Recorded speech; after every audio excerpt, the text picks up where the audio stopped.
Hello students, good morning. आज हम लोग क्लास 12 के लिए टॉपिक डिस्कस करने जा रहे हैं forces between multiple charges, principle of superposition, बहुल आवेशों के बीच बल अध्यारोपण का सिद्धांत, फोर्सेस बिटवीन मल्टीपल चार्जेज। अभी तक हम लोगों ने क्या सीखा है? कुलाम्स लॉ के अनुसार कि दो आवेश, दो चार्ज के बीच कितना फोर्स वर्क कर रहा है। अगर कोई निकाय हो, कोई सिस्टम हो जिसमें केवल दो चार्ज न हो, बहुत सारे चार्ज हों, यानी कि जैसे हम बात करें कि यहाँ पे एक चार्ज मान लिया Q1, यहाँ पे Q2, किसी निकाय में, किसी सिस्टम में यहाँ पे Q3, यहाँ पे Q4, बहुत सारे चार्ज हों, बहुत सारे फोर्स हों और सबका नेचर आप पॉजिटिव ले लीजिए कि सारे पॉजिटिव चार्ज हैं और किसी स्पेस में, किसी सिस्टम में हैं। तो अब हमें फाइंड आउट करना है कि इस Q1 चार्ज पे, Q1 आवेश पे इन आवेशों के द्वारा टोटल फोर्स कितना लग रहा है। तो अध्यारोपण का सिद्धांत क्या कहता है, प्रिंसिपल ऑफ सुपरपोजिशन क्या कहता है कि इस आवेश पे, इस चार्ज पे टोटल फोर्स जो वर्क कर रहा है वो अलग अलग चार्जेज के द्वारा, अलग अलग आवेशों के द्वारा लगाए गए फोर्स का वेक्टर सम होगा। इसके द्वारा जो फोर्स लगेगा,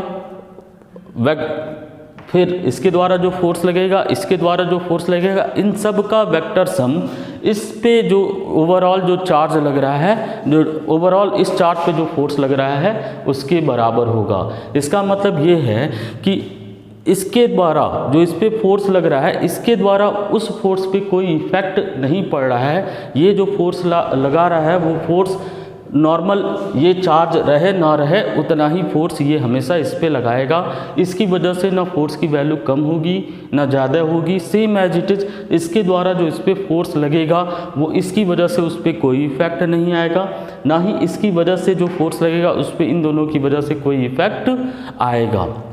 और टोटल इफेक्ट जो इस पे होगा वो अलग अलग चार्ज के द्वारा लगाए गए फोर्स, स्वतंत्र रूप से फ्रीली जो अलग अलग चार्ज जो उस पे फोर्स अप्लाई कर रहे हैं उनके वेक्टर सम के बराबर होगा। तो अगर ये चार्ज Q1 है, ये चार्ज Q2 है और हम इन दोनों के बीच का पोजीशन वेक्टर लिख रहे हैं, 1 का पोजीशन वेक्टर लिख रहे हैं 2 के रिस्पेक्ट में, तो हम क्या लिखेंगे इसको, R1 का लिख रहे हैं 2 के रिस्पेक्ट में।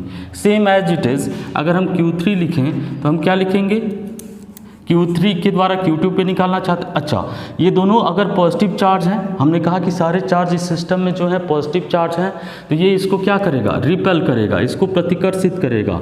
तो फोर्स का डायरेक्शन इधर की तरफ, जो पोजीशन वेक्टर के अलॉन्ग इधर की तरफ, सेम एज इट इज़ जो position same as it is Q3 के द्वारा Q2 पे, तो हम पोजीशन वेक्टर लिखेंगे Q1 का किसके रिस्पेक्ट में, Q3 के रूप में, Q3 के रिस्पेक्ट में, और ये क्या हो जाएगा R13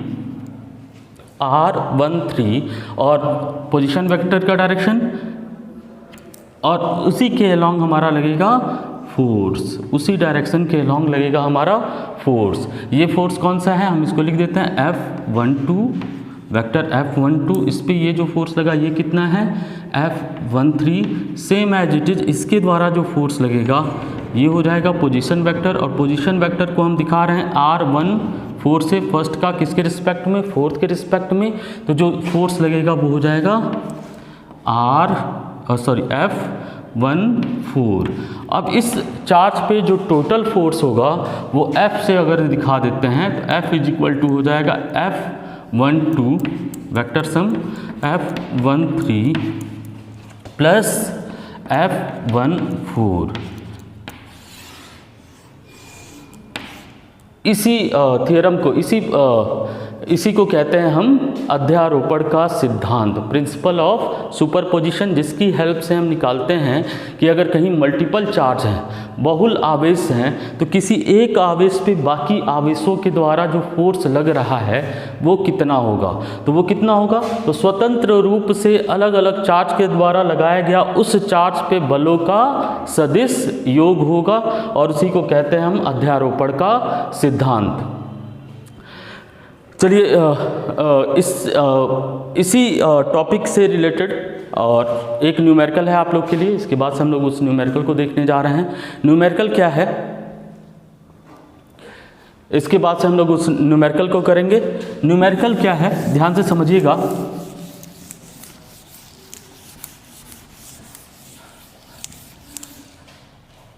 दो आवेश हैं, दो समान मैग्नीट्यूड के, समान परिमाण के और समान प्रकृति के, समान नेचर के, यानी पॉजिटिव पॉजिटिव और निगेटिव निगेटिव, दो आवेश हैं और वो दोनों एक दूसरे से डी डिस्टेंस पे रखे हुए हैं। आवेश क्या है, उनकी वैल्यू दोनों समान मैग्नीट्यूड के हैं। तो हम कह रहे हैं दो आवेश हैं और दोनों एक दूसरे से डी डिस्टेंस पे रखे हुए हैं। दो चार्ज हैं, दोनों समान मैग्नीट्यूड के हैं, तो इसको भी Q से दिखा दिया, इसको भी Q से दिखा दिया। दोनों डी डिस्टेंस पे रखे हुए हैं। आपको बताना क्या है कि इन दोनों के बीच में हम तीसरा चार्ज कहाँ रखें, तीसरा आवेश कहाँ रखें कि ये सिस्टम जो हमारा डेवलप होगा तीन चार्ज का, ये तीनों इक्विलिब्रियम में रहें। तीनों क्या रहें, इक्विलिब्रियम में रहें। क्वेश्चन क्या है, फिर से समझिए। दो सेम नेचर सेम मैग्नीट्यूड के चार्ज हैं जो स्पेस में डी डिस्टेंस पे रखे हुए हैं। तीसरा चार्ज इन दोनों के बीच में कहाँ रखा जाए, तीसरा आवेश इन दोनों आवेशों के बीच में कहाँ रखा जाए कि ये जो हमारा सिस्टम डेवलप हो वो सिस्टम किस में रहे, इक्विलिब्रियम में। साथ में आपको ये भी बताना है कि जो तीसरा चार्ज आप रख रहे हैं उसका मैग्नीट्यूड कितना है और उसका नेचर क्या होगा। तीसरा चार्ज जो हम रखेंगे उसका मैग्नीट्यूड क्या होगा और उसका नेचर क्या होगा। तो हम मान के चलते हैं कि वो जो तीसरा चार्ज होगा उसको हम रख देते हैं यहाँ पे, तीसरा चार्ज यहाँ पे, उसका मैग्नीट्यूड मान लेते हैं Q, हम नहीं जानते, हमको निकालना है। ये जो यहाँ पे रखा है इस चार्ज से इसकी दूरी कितनी है, ये टोटल डिस्टेंस है D, यहाँ से लेके यहाँ तक ये टोटल डिस्टेंस है D। हमने रखा यहाँ पे कितने डिस्टेंस पे, तो X डिस्टेंस पे एक चार्ज रख दिया Q। तो कितना डिस्टेंस हमारा बच गया, बाकी हमारा डिस्टेंस बच गया यहाँ पे d माइनस एक्स, ये डिस्टेंस हमारा बच गया। ये डिस्टेंस कितना बचेगा, यहाँ से यहाँ तक का जो डिस्टेंस होगा कितना होगा, d माइनस एक्स।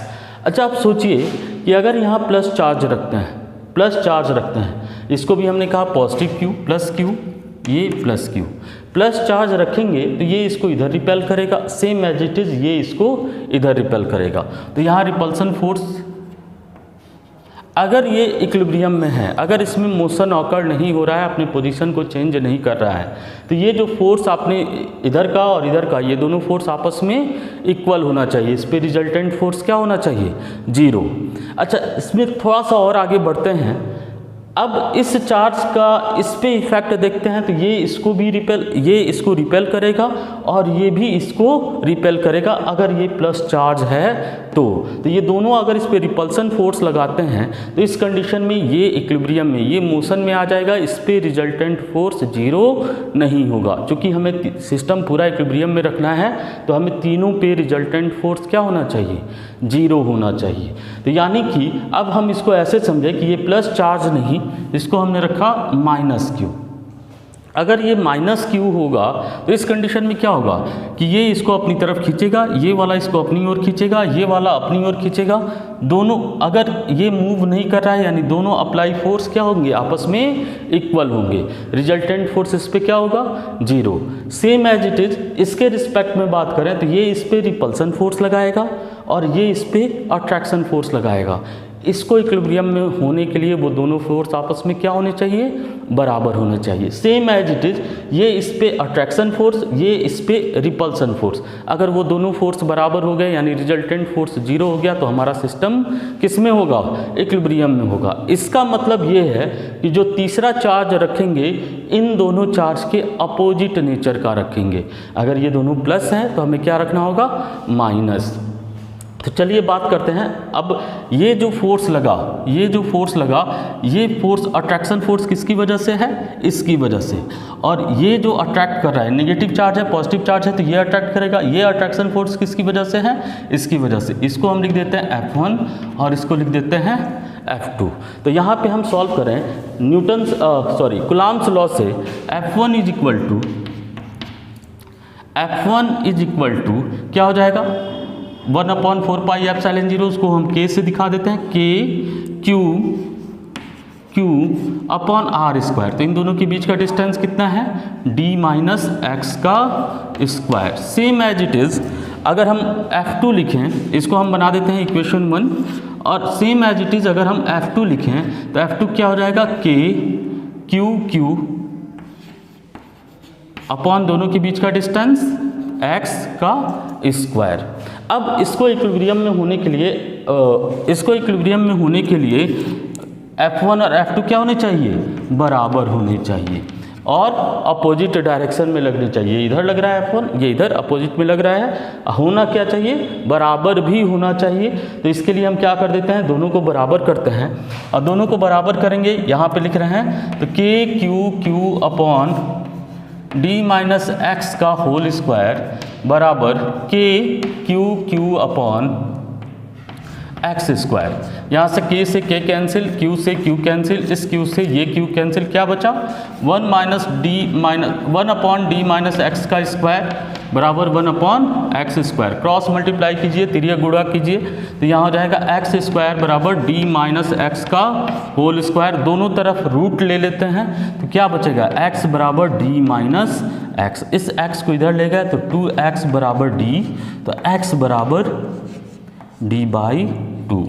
यहाँ से हमें फाइंड आउट हो गया कि हम चार्ज को कहाँ रखेंगे। जो तीसरा चार्ज हम रख रहे हैं, इस तीसरे चार्ज को हम रखेंगे कहाँ, तो इन दोनों के बीच में। कितने डिस्टेंस पे, d/2, यानी इन दोनों के बीच में। अब अगला क्वेश्चन आता है कि फाइंड आउट करना है कि इस चार्ज का मैग्नीट्यूड। हम जानते हैं कि ये भी इक्विलिब्रियम में होना चाहिए, ये भी इक्विलिब्रियम में, पूरा सिस्टम इक्विलिब्रियम में होने के लिए तीनों का मोशन 0 होना चाहिए, या तीनों अगर मूव कर रहे हैं तो तीनों किसी स्पीड से, यूनिफॉर्म स्पीड से मूव करना चाहिए। अगर ऐसा है नहीं, तीनों स्टैटिक कंडीशन, तो इन तीनों का इक्विलिब्रियम में होने के लिए तीनों पे रिजल्टेंट फोर्स क्या होना चाहिए, 0 होना चाहिए। तो तीनों पे रिजल्टेंट फोर्स, वही कॉन्सेप्ट हम यहाँ पे लगाते हैं कि यहाँ पे इसके द्वारा क्या लगा, रिपल्सन फोर्स, इसको दिखाया F3 से। सेम इसके द्वारा क्या लगा, अट्रैक्शन फोर्स, इसको दिखाया F4 से। अब इसको इक्विलिब्रियम में होने के लिए रिजल्टेंट फोर्स 0, यानी F3 बराबर F4।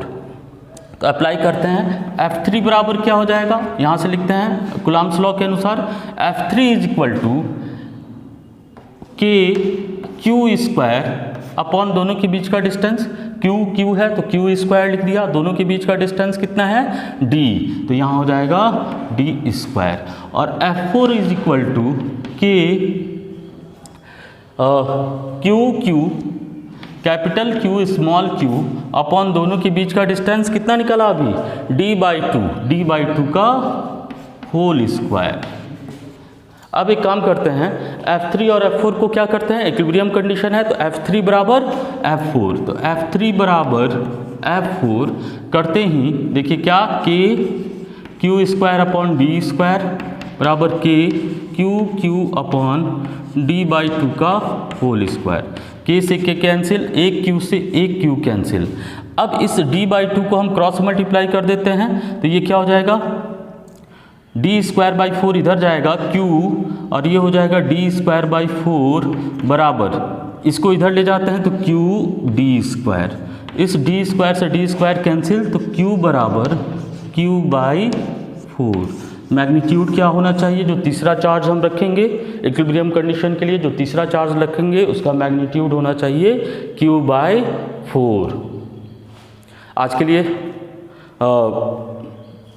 आई होप, आशा करता हूँ आप लोग को ये चीज़ें समझ में आई होंगी और ये न्यूमेरिकल भी समझ में आया होगा। इसके अनुसार आप लोग बुक से अपना क्वेश्चन अटैम्प्ट करेंगे, जो भी फंसता है आप मेरे पास मैसेज करेंगे, ऐसे क्वेश्चन, इससे रिलेटेड क्वेश्चन, जो भी आपको फंसे आप मैसेज कीजिए, उसको हम बात करेंगे अगले लेक्चर में। आज के लिए बस इतना ही, थैंक यू।